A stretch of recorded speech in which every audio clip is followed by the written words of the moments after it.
Daily Diet with Father Pascal.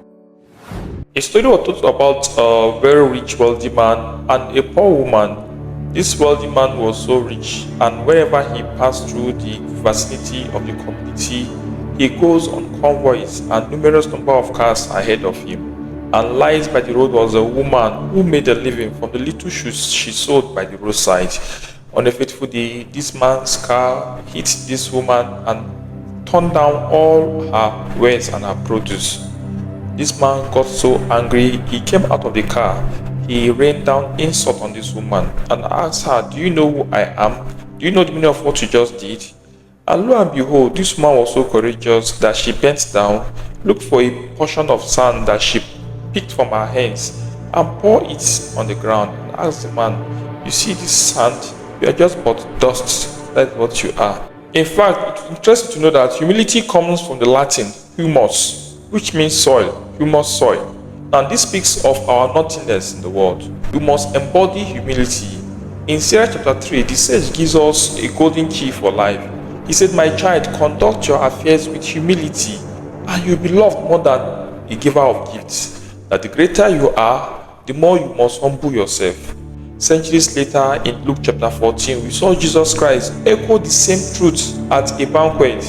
He said that when you are invited, go and sit in the lowest place, for everyone who exalts himself will be humbled, and he who humbles himself will be exalted.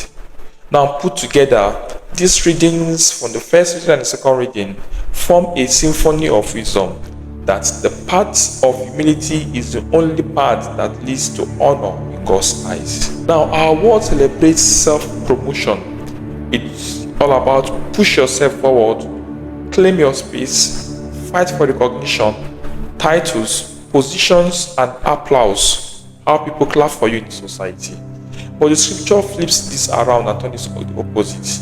It says that true greatness is not in exalting ourselves, but in lowering ourselves before God and others. Now, the problem is not even about the names, nor the recognition, nor the titles, nor the fame. You can have as many names you want and as many titles you want to have. But the problem lies in the person, the individual behind the name. How arrogant have you become with that name and title? How fierce have you become with that name and title? How nonchalant have you become with that name and title? How degrading have you been to humanity or humans with that title? How insulting have you been with that name and that title? Now, we should not get it all wrong.